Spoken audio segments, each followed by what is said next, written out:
Mother Shows Best by Skyheart. An episode of The Manehattan Verse by Little Jackie Papercut. Act 3. Now you don't. A melancholy tune played over the radio on an open sill as Boastful drearily hovered by, her legs hanging freely as she looked down a small grass clearing near the city's outskirts as he passed by.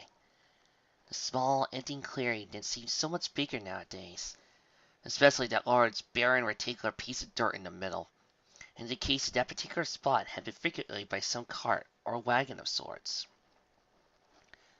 The music carried on over into the bridleway area, where Honey was passing on the way to her museum. She paused for a moment to look up at the gray, overcast sky, then to the side of a decommissioned performance hall.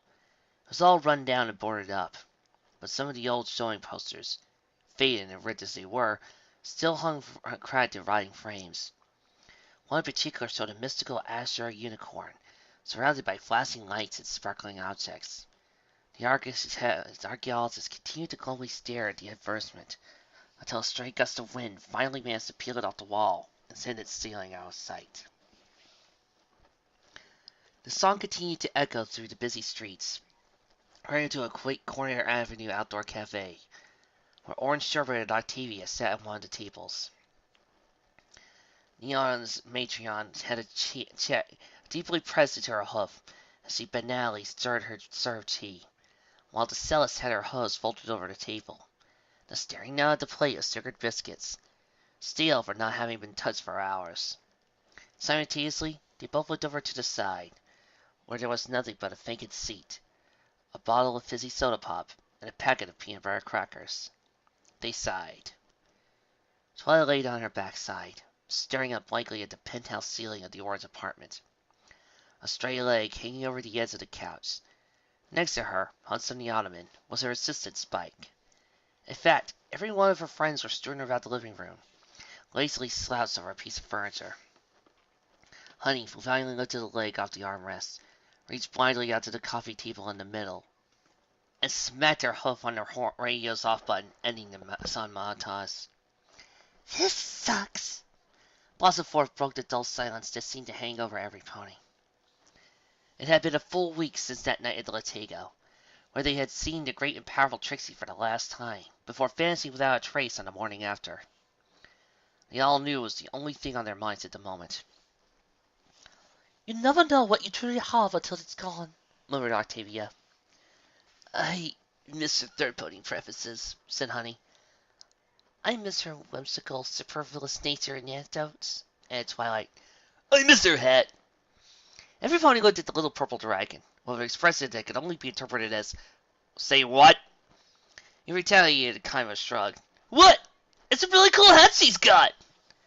Mosley walked in, placing a bowl of peel oranges on the table sill closer to his wife. "Here you go, sweetums. A little pick-me-up from my own kitchens." "Thank you, darling," as Sherbet said, pulling off a piece and chewed off slowly. As he pulled another apart, she stopped to look at the slice, turned it over her hoof, then gave a quiet chuckle. "What is it, Auntie?" Twilight asked, curiosity piqued. "Oh, let's think about it," she rambled, staring longingly at the slice he held up like a little smile. "Remember Babs' birthday party 2 months ago at our family's new orchard? She was the special entertainment man." She chuckled a few more times before continuing. "For one of her tricks, she took this fruit platter I brought and rearranged it into a bunch of funny faces. It was so simple, and yet it was my little Philly's favorite. Even I laughed when she redecorated Redwall's mouth with a banana smile." Boastful giggled. "You know what my favorite one was? That one time in Central Park during a picnic, when you, Daring, said I talked so much about flowers you could swear they were practically growing out of my ears. She made a pair of tulips and pop album. And then you said you preferred jonquils." Honey snickered. "Yeah, and how about that time when I unveiled the new 5th century tapestry experience for Tapira? She practically scared all the visitors out of their coats once she got the embroidery of Yucata's Faros to start dancing across the scenery." "Oh, boy, what a crazy day that was." Octavia smirked. And that was the Harvest Day Parade. The library's book fair, Twilight reminisced. She livened up almost everything in the city. And our lives. And now she's gone. Honey grumbled. Twilight blinked, and the steely facades resolved hard across her face. No. No! She let straight from her backside to all fours as she rolled off the couch. It's not going to end like this. I won't let it. Trixie is our friend, and friends are worth fighting for. I refuse to just lay down and die anymore. We've got to show Moonlight and the rest of the Little Moons that Trixie is not their property. Honey pulled herself upright, then gave a little smirk. When you're right, Twilight. We're not going to accomplish anything by just sitting around like a pile of sad sacks. It's time for action! Boastful piped up next. Yeah, and I'm done moping around. I want to have fun again, with all my buddies. Octavia curtly nodded alongside Sherbert, who spoke foxily. So, Twilight, I presume this calls for a little business trip? Yes, Twilight declared. We're going to Canterlot and bring Trixie home! They hadn't cheered when they did. They might have been able to hear the faint sound of tiny hoof steps galloping from the room and down the hall. This blows! Babs laid on top of Tangerine's bed, blowing her forelock out of her eyes for the 10th time since he got there with her Crusaders meeting. I haven't been able to come up with a single thing for the Crusade ever since Trixie left. All I can think about is her and that dumb Moonlight mook who stole her from us. Leah's rather depressing, Tangerine agreed. I was like caught up in Space Fan Club meeting the other day. They couldn't even find a single appropriate comic announcing for how unhappy they were. The street-riding filly rolled over her stomach to bear converse with her cousin. You think they got bad? Take a look at Firecracker over there. She's crushed. The two went to the corner with their newest member, a thin-legged orange unicorn with a slightly long horn sat huddled against a pair of teddy bears her size. They had met the filly at school a few weeks ago, and almost given up trying to recruit her when she walked away without a word. Also until they met again at one of Trixie's shows did he find out how open she could be, and he was even a bigger fan of her work than the comic reading duo. One thing led to another, and after helping them hunt down a rogue fire-starting phoenix, it was clear that she was Crusader material. Of course, that was an entirely different story for another time. Poor girl hasn't said a thing in people days. It's like a piece of her got booked down or something. I've tried everything to perk her up. Pizza parlor, Sunday shop, half-price stand to arcade, nothing works. It did not cheer me up either, Tangerine reasoned. Babs sighed. Yeah, I guess he is right. But Peach and Cheese, there's gotta be something we could do to get everybody out of the slump. I'm tired of being miserable and silly. Well, I'm sorry if I put our hands together, we can figure out a way to return to things to normal. Yeah? Well, we better think of it soon, because it's not like an idea that's gonna come barreling into the room or nothing. Just then, the door flew open, and the Manehattan Pegasus member of the Crusaders came stumbling in. Girls, you'll never guess what I just overheard in the living room, Featherweight exclaimed. My, Featherweight, you've been getting a lot of screen time this year. I have a sort of pink poofy main circuit-loving cousin, Tangerine asked. There's a lost kingdom that just reappeared after 1,000 years cuss? Paz guessed. No! The camera-wielding coach shook his head fervently. The grown-ups are all heading out to Canterlot to rescue Trixie. Firecracker's head shot up, eyes wide and lit up. Really? Tangerine asked. Well, this is wonderful news. Yeah, I bet they'll give those no-good bugs a one-doing. We're going to! The three jumped back at the sudden outburst of her unicorn friend, who was stuffing as many items and supplies as he could into her faulty saddlebags. We're going to Canterlot too, and we're going to help them save the Great and Powerful Trixie! The falls were lost for a moment there. Firecracker was never the pony, nor point man for any activity, even during their crusade. Babs, however, soon mirrored Firecracker's gusto. Hey, yeah! We can totally help them get Trixie away from those chumps! We might even get our kitty marks for body rescuing! Oh, that does sound like a wonderful kitty mark to get. Tangerine bubbled, now in full mode. Only if we down, I'll bet there's a ton of things over there to crusade for that we couldn't do here. David told me so many amazing things ponies did while he was growing up. Yeah, like castle building. Good game plan. Power's not going. But singing. Girls, you should have gone to go. Let us go with the Canterlot. Featherweight interrupted. The four of them stopped and pondered for a moment. Oh yeah, Babs muttered. There's no way Sis is gonna let me go anywhere out of Manehattan without her. It seems Mama gonna be busy all weekend pruning. Mother's saying I'm not old enough yet to accompany her any of her business trips. Tangerine had. I'm pretty sure my parents are going to say no if we ask them. Featherweight agreed. Yeah, we don't ask them! Firecracker firmly said. We just go! Again, they were surprised at how bold Firecracker was being. Then again, it was her lifetime hero and idol they were talking about here. Cracker, you haven't been along as I have, so you probably don't realize this, but things we don't ask grown-ups about, we usually get in trouble with afterwards. Unicorn and Philly stared intensely at the Pegasus cult and emphasized every word of their sentence. We are going to Canterlot to save the Great and Powerful Trixie. End of discussion! Fast breasted frog legs. Okay, let's say we beg for forgiveness later. But then how are we only gonna wait to get to the by ourselves? Unicorn pulled together in a huddle. Don't worry, Babs. I have a plan. If all this triggers, what does the Great and Powerful Trixie do? Item 4. Meet the parents. The Friendship Express chugged merrily along, up and around the tunnel mountainside. Ahead lay its final destination at the end of the line. The white marble tower walls of Canterlot Station. Only to a breaking halt, the train let out a mighty whistle for all the passengers to disembark.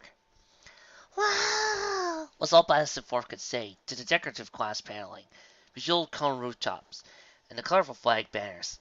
Fancy!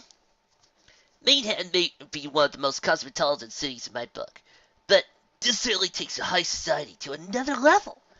Honey agreed. No time for touring now. Twilight called back to her friends, who were staring at the station interior. Throughout the entire train ride, their plucky determination had not diminished in the least. In fact, given that all she could do was sit and think on the way, Natalie testified. We are mares on a mission! First things first, we're heading straight for Moonlight's house. As he began to gallop off, Orange Server called after her.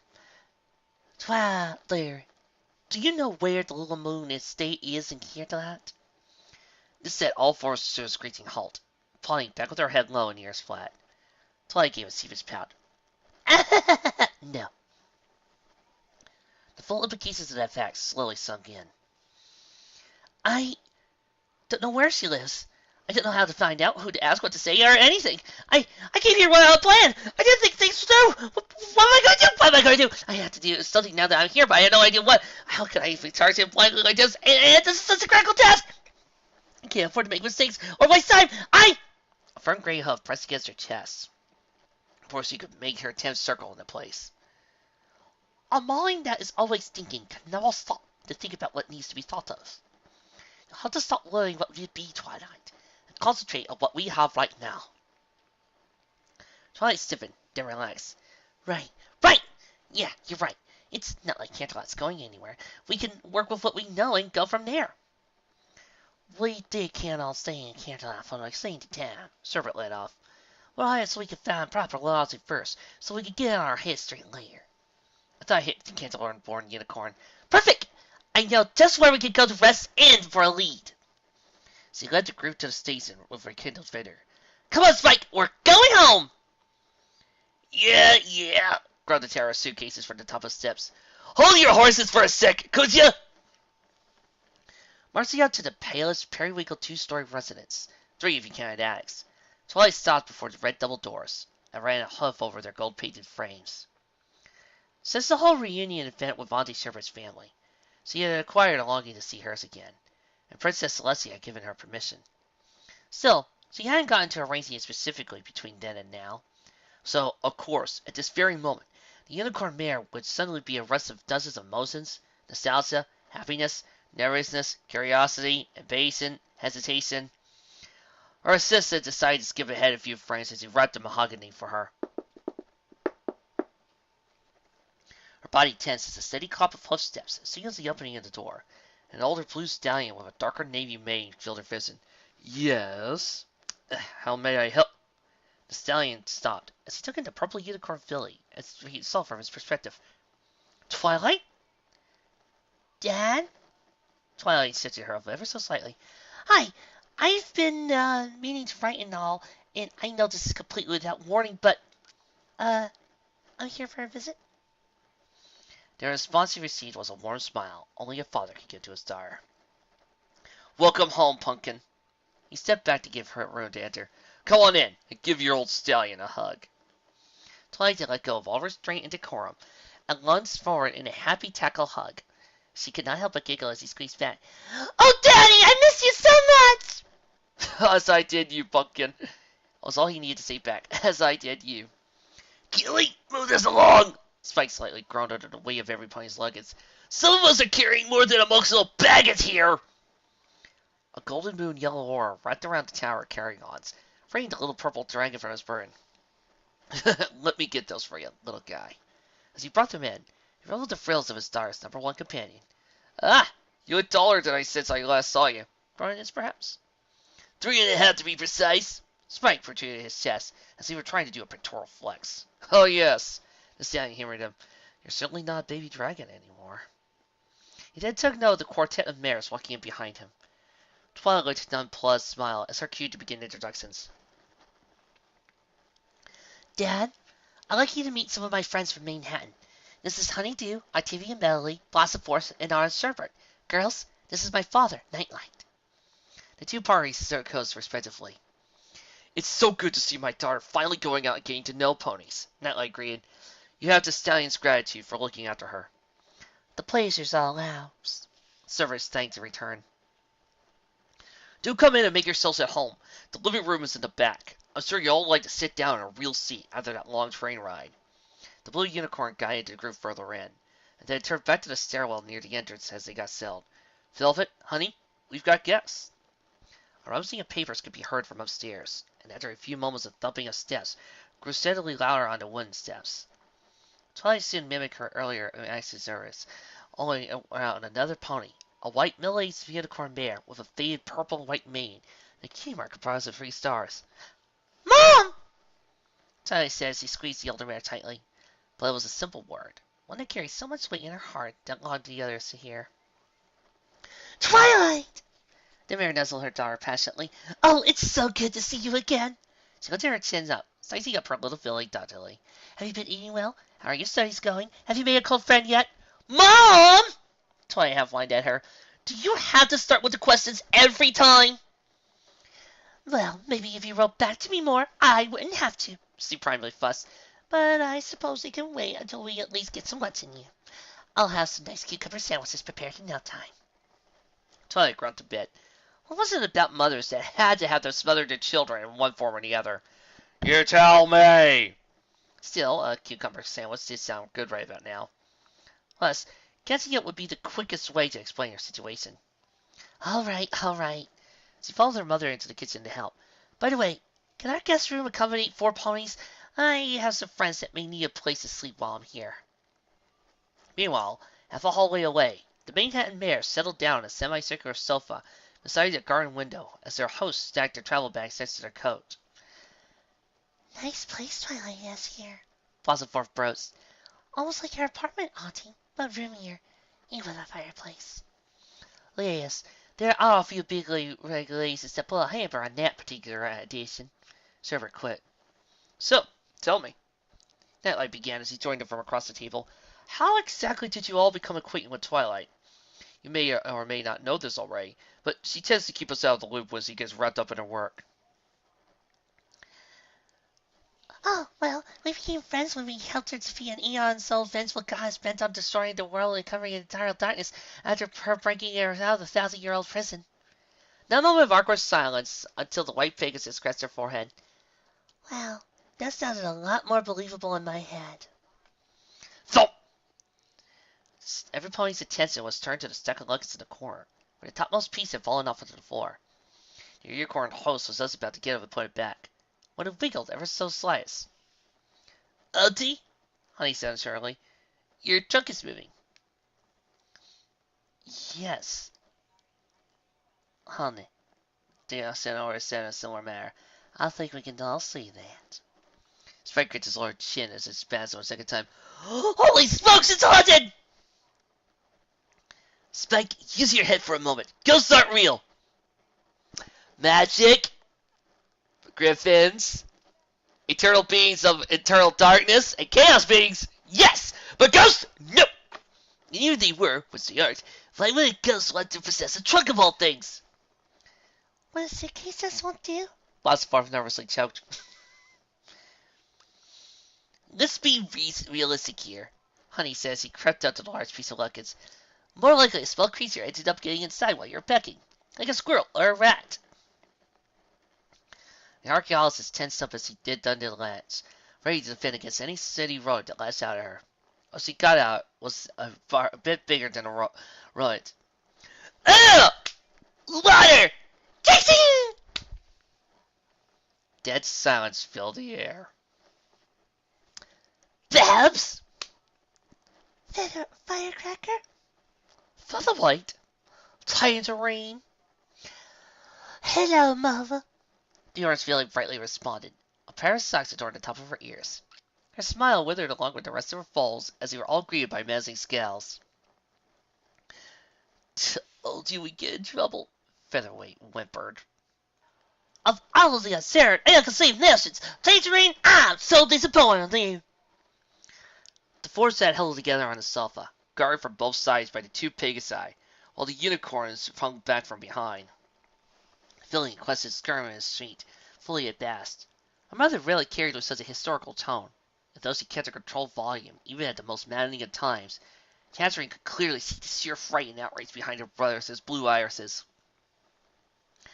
I can't even imagine what your father must be going through right now. He's probably worried half to death to know you're missing. Well, I hit him and named. She meekly squeaked. It doesn't change the fact that he has no idea what's happening to you right now. That goes for all of you. Firecracker, I know your parents. They're probably tearing up half the neighborhood looking for you. And Babes, your sister wouldn't let you go 10 hooves for no sitting line without dragging you back home by the ears. What did she think she was going to do when she finds and sees you stole you away to Canterlot? Come on, Auntie, Scrappy little redhead protested. We just wanted to do our part to get Trixie back home. We all love it just as much as you guys do. So what can we help? The orange matriarch finally collected herself enough to approach the colt and fillies with a smile. A disapproving one, but a smile nonetheless. Babs, sweetie. She ran a hoof around her niece's locks. We all know you meant well, but problems like these often require more experience than hoof. Running off and costing more points to worry needlessly isn't going to help anybody. So, do we understand what we did wrong and why? Her relationships in Plan shuffled a hoof across the velvet casing. Yes, Orange. Yeah, Auntie Orange. She answered decisively. Good. Server glanced left and right to the Crusader to the next. Since we're all right here together, suppose there's no helping it. We can decide the consequences of your actions after we get back. Or now, probably be easy as if you stay with us at Canterlot for the time being. Yay! The Crusader cheered. But you're not leaving this house. Oh! Well, nothing to it but to help you get settled. Let's show you the bedrooms upstairs where you'll be sleeping, Velvet suggested. The little ones can sleep in Twilight's old room, and there should be a spare cot in there as well. The white unicorn mare opened the door before, then to unveil the cool blue decor that comprised of her little filly's bedroom. A large bookshelf stood to the right side, crammed to the max with a wide spectrum of books on magic. A small work desk with the telltale signs of slight warping from the many loads of books it carried at times filled a spot to the right of her bed, along with a closet and old toy chest. Lined up against the wall of the window terrace off a ways was a telescope array and stargazing chart, and a circular decorative rug filled the empty space in the center. Twilight could not help but feel more nostalgia washed over her as she took a step inside. It always seemed a little fuzzy when I thought back to it, but now I'm here. It's coming back all so clearly. You clearly went for the intellectual look when growing up. Honey says he skimmed over the shelves. Crusaders, being as full of energy and curious as younger sisters could be, rushed ahead and decided the first thing to inspect the chest to see what goodies it held. Hey, check out this seesaw puzzle! Featherweight commented. And all the pieces are triangles. Weird. What's weird is this funny-looking flute, Fab said. Looks like a potato with a straw in it. See? What's this? The firecracker pulled out a ragged gray plushie from the pile. Spy pants! Twilight bounded over and squeezed the doll against her cheek. Oh, she was my favorite playmate when I was your age. I used to pretend she was doing her homework all the time. See? Here's the notebook and quill she cuts with. The quartet seemed to give the reminiscing mare an odd look. Homework was not exactly the first thing that came to mind when they thought of playtime. Hey, this doesn't look like a magic book. Twilight turned to see Blossomforth pull a rather large cover from the bottom shelf. Octavia gave it a discerning look over. I believe it appears to be a photo album of sorts. Oh, yes. We keep old family fixtures on that shelf as well. Velvet walked over to pick the album up. Why, this is perfect timing. Since we're going down memory lane anyways, why don't I show you some more of our memorable moments of our little posse growing up? Warning bells lit up all over inside Twilight's head as she dropped her doll, running over. Wait! Mom! I don't think that's such a... Too late! The book was open and her mother was already ghosting. Oh, look at how adorable you were! Every pony crowded around Velvet to take in the sugary cute, scandalous filly photos of their adorable bookworm. Oh, look at this one. Blossomforth hat laughed. She's chewing on the hardcover. Twilight grew red with every giggle. Mom! She practically screeched. Oh, is Widow Twilight feeling embarrassed? Spike teased. Twilight steamed, but then her flush faded as he remembered something. I wouldn't be so quick to put one over you if I were you, Spike. With a glow of her horn, the pages flipped ahead a few years. Aw, look how adorable you were! Spike's face lost all color as his eyes fell on the many mortifying baby photos of a certain purplish dragon. Holy calligraphy! Is there one photo in here where you're not drilling? Honey, I saw a smirk. Ew, is he melting in this one? Octavia practically sputtered in his first Nightmare Night costume, like a little lion cub with a black nose. It was all Spike could do not to raise his claws to the heavens and scream like no tomorrow. No!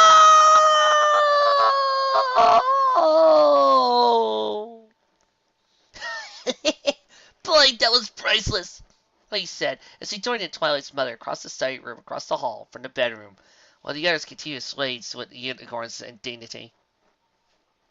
You knew she reacted that way, didn't you? Well, it's sort of an unwritten rule at parenthood to have one expense in front of your child's friends. This is why I never made friends! Though I'm fairly sure you have plenty of stories for me as well. She continued to converse with Honey as he tidied up a huge stack of papers around her desk. Tell me, is my Twilight still the most neurotic fuss-busted anybody's ever met in their lifetime? You get it? Last week, she almost went ballistic when she noticed my exhibits in the Renaissance Hall weren't lined up by chronological age dating. The Vegas assistant took a moment to survey the workstation around her. There were a couple of bulletin boards with some scraps on them. An entire wall space slowly in pink jars and quill holders. The entire floor was layered with loose leaves and soft-cover binders. They taking the day off, huh? What you doing here? Oh, I'm a home editor for a living. Velvet made a few marks on the current articles he was reviewing. You might say it was my day job that got my daughter so interested in reading in the first place. She was always nosing around my clients' drafts that were lying around back in the day. Really? Honey chuckled at herself as he picked a random carbon copy out of the corner, picturing the little filly, twisting up, digging waist deep into a mountain of papers in front of her. What kind of stuff do you finalize? Technical manuals on list making? She then trailed off as her eyes read the cover of the book she was holding. Daring Do and the Wendigo Shrine? Well, what do you know? I sold fanfic. Note to self. Put it in the read later pile. Wait, this is Sandy's latest manuscript from my expedition with Jackhammer a few weeks back. What are you doing with it? How did you even get this? Oh, Sandy Source happens to be one of my more prolific authors. We've done so much writing together. We're practically pen pals now. Do you know she actually bases her stories on a real friend of her... Wait, your expedition? Both mares pointed at each other with the exact stupefied expression. You're Sandy's editor? You're a daring do? quick as a wink, felt the Wisco fifth helm from one of the drawers with her magic and placed it on Honey's head. Oh my goodness! You are her! It's so great to finally meet you after hearing so much from Sandy. Great, here we go again, Honey thought to herself as she resisted the urge to face Hoof. Of all the places he hoped she wouldn't be exposed involuntarily, Canterlot had to be the top of her list. Before she was able to open her own museum in Manehattan, she worked as a grad student at Canterlot University's equinology department. A lot of her early research was done in those halls, so her name wasn't as big a celebrity. It was less legendary. The fact that the city hosted some of the most uppity ponies ever only made it worse. Big egos and big fanaticism did not make a winning competition. To top it all off, this particular pony had unmasked her as a writer at profession, an avid reader at heart. She could all but guess this was leading up to. Alright, let's get this over with. What do you want? Autograph, personal memoir, clip of the hair? What I want is to thank you. Come again? Honey dug a hoof into her ear to check if there had been some wax obscuring her hearing. Velvet waved a dismissive hoof nonchalantly. Sandy may have been one of my best associates, but she was also one of the most outrageous. It's an editor's job to trim and rewrite an author's work so it's a presentable format.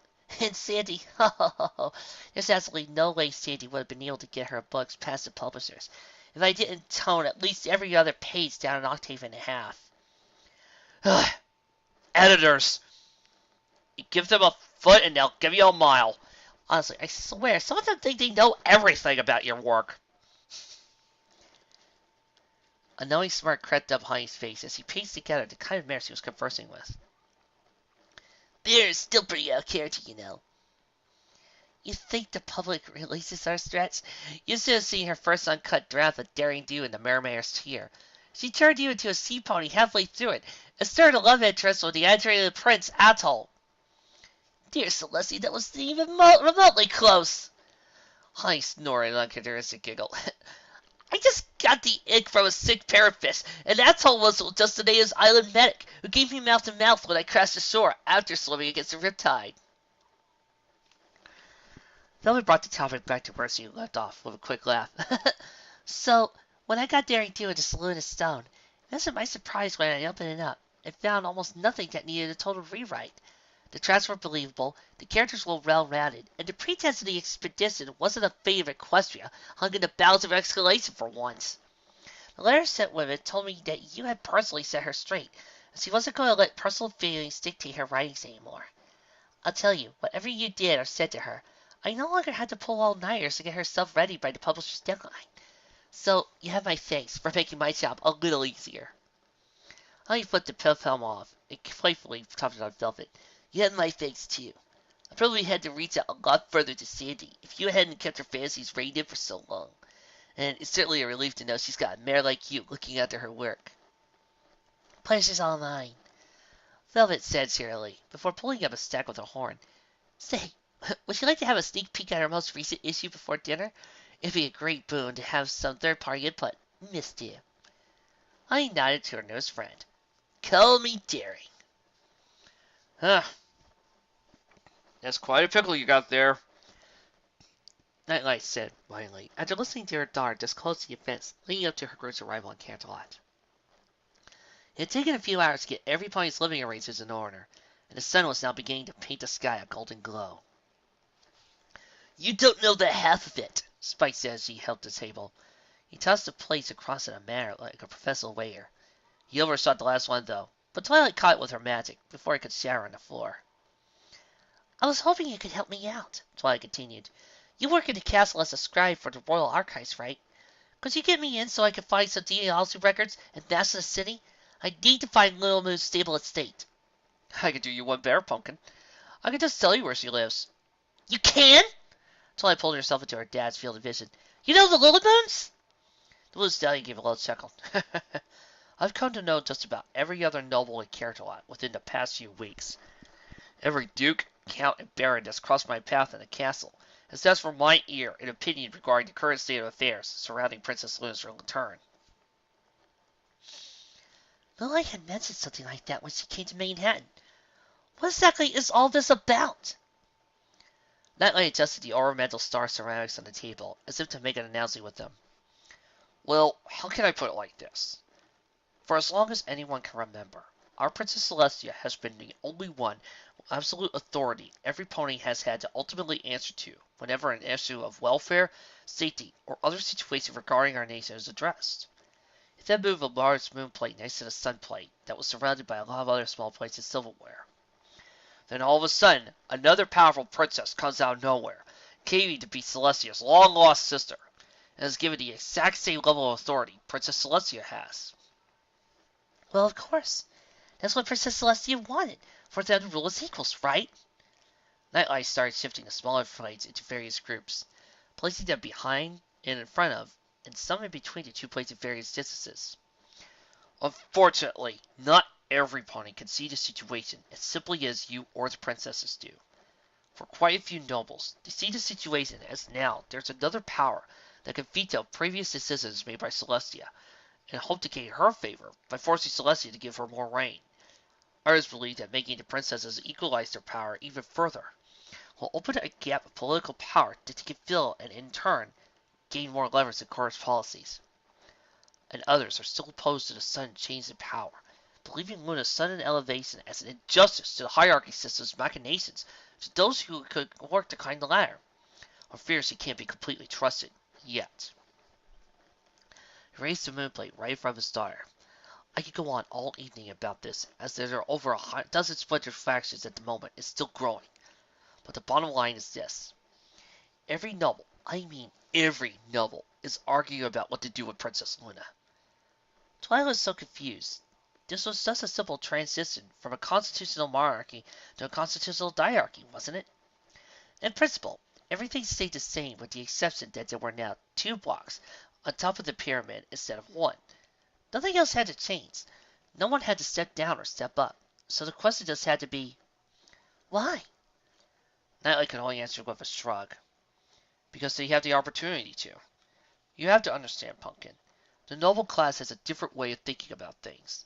To them, every argument is a chance to make themselves look good, while making others look bad in comparison.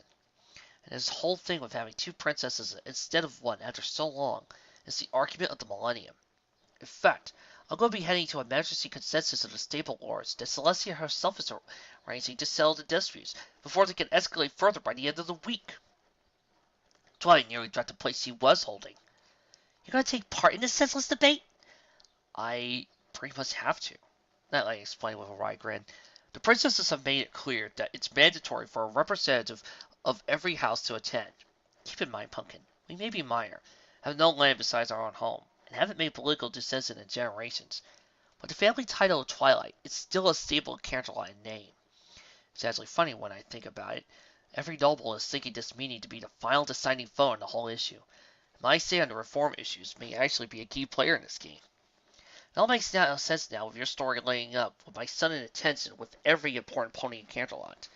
Luna is a total enigma to all sides for and against her, and so will probably most likely lead towards the families most relevant to the situation. Not that cozying up to me is going to help them much. If anything, you're the one that knows better on this issue than anyone. After all, Princess Luna's only back because of you and your friends. Twilight took a moment to add it all up. So that's what Moonlight meant when she said I have my own affairs to attend to soon enough. With every noble in Canterlot up in hooves over Luna's return, they're all looking for a perfect leader amongst them to spearhead their arguments. And who better than the very ones who have been in contact with her true self? What family's going to end up having as much influence on this deliberation as Trixie's is? Twilight knew this train of thought was diverting from her original goal. But something this serious couldn't be ignored entirely, and had to be weighed upon. Especially if this was a family decision. So, what is your stance on this issue? She pried. Nightlight leaned over and gave Twilight a playful nuzzle. Well, any mare that my daughter risks life and limb to save can't be all bad now, can she? I personally would rather have this whole mess dropped and just be dropped and done with so I can get back to my midnight archiving in peace. And I'm pretty sure Celestia wants it too. He did definitely change the subject without so much of a pair. But enough about politics for tonight. It's your first night back, so let's celebrate. How about we get dinner started? Perhaps your favorite, sweet peas and dandelion salad? Sweet peas and dandelion salad? Is Twilight back? Twilight's head swiveled so sharply she could almost hear her neck snap, and the sound of a closing door from the entrance foyer. She scrambled and skidded onto the hardwood floor, launching herself towards the tall white unicorn that had just arrived. Shiny! She squealed, clinging to him tired as she had her mother and father. Easy on the neck there, Twilight. Shiny laughed, tugging ugly, plucking her off and settling her down lightly. It's good to see you, too. Whoa. Woof. Twilight turned to the stairs to see her friends looking down from the railing. Who's the hunk of brain stallion you got wrapped around their hoofs? Asked Blossom Forth. Twilight blushed at the implications, sticking her vigorously. Oh, no. This is Shining Armor. He's my BBBFF. Every pony paused. Big brother, best friend forever? Oh. Spike shook his head unknowingly. Told you no one would get the acronym. The mares met at the ground floor, each one shaking hooves.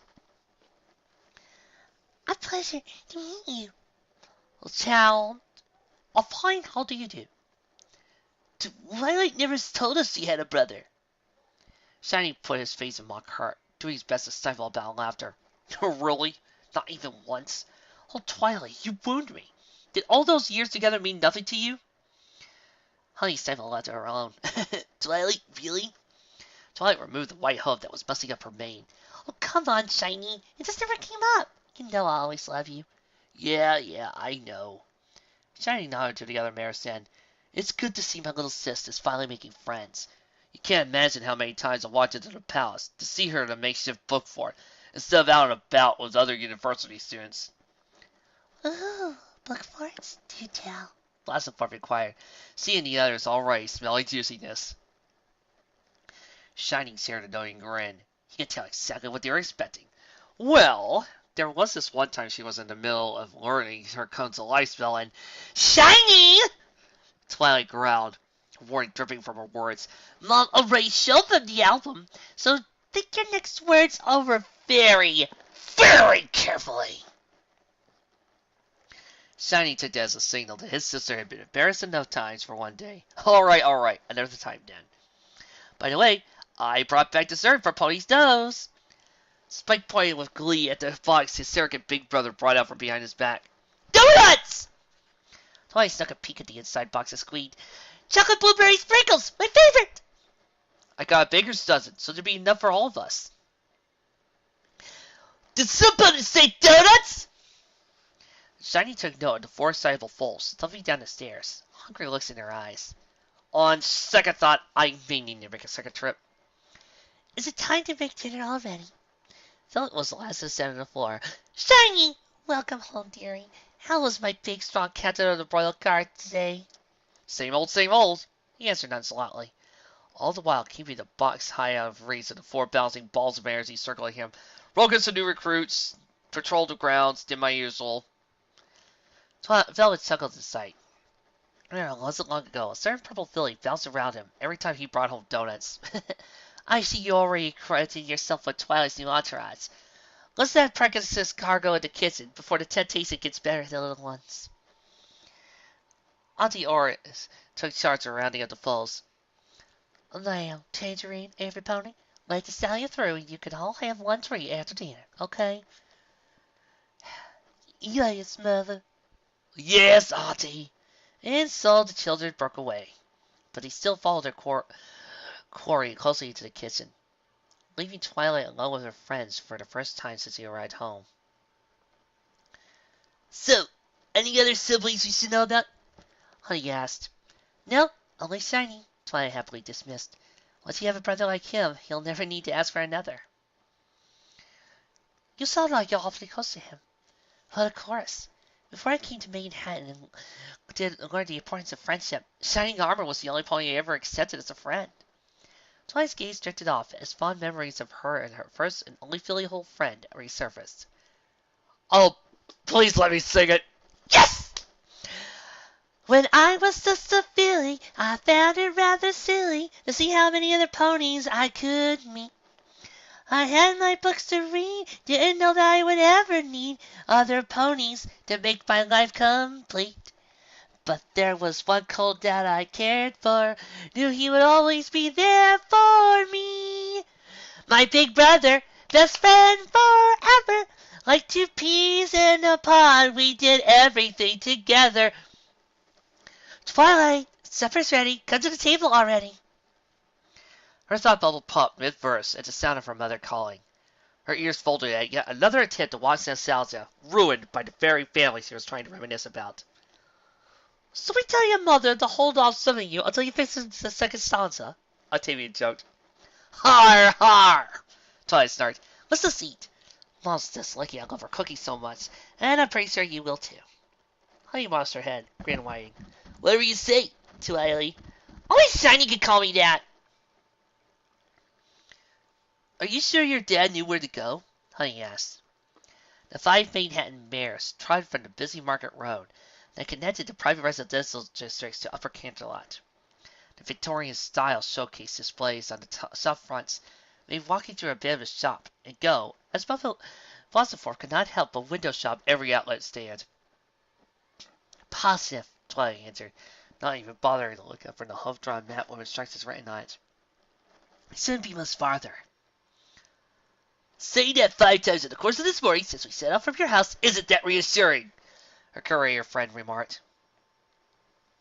Look, Dad said, word for word, once we reach the end of Clover's Road, turn left onto Midnight Way, it'll be impossible to miss it. Yeah, that's another thing. Impossible to miss means it kind of implies we already know what they're looking for in Luma Decor. Well, we clearly don't. Sever was the first to turn the aforementioned corner, and I stopped wide.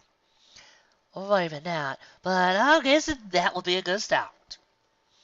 Every pony pulled their head up for Twilight's map and cocked. Ahead was a gated community of largely constructed stone villas, many decorated gold and silver, and quite a few in fountain gardens, with various marks and banners symbolizing owners. This was clearly a nobles district, seeing as each estate meant to draw the feeling of not only wealth, but power too. But the scene was set apart from the row of custom villas, sitting alone across, taking up almost an entire block, so what seemed to be a more miniature castle than a mansion. The symbol of the lunar princess decorated the front gate in pure symbol, glowing in the broad daylight. Silver regalia and emblems were imprinted all over the black marble building's walls. Limestone path leading up the slight slope to the tall imposing structure winded over a small stream that bisected a pair of weeping willows, was lined with moonlight bushes. The flowers fully grown, but close to the bright sunlight, waiting for much cooler, silvery moonlight that would come later to awake them. The black stone gave the dwelling a much more ancient feel to it, that the neighbors lay warily from it. There were not even 100 hosts in the castle, and its shadow already eclipsed them. There was no doubt in each of their minds that this was their destination. Lulamoon Manor, home to one of the oldest and most powerful families in all of Canterlot.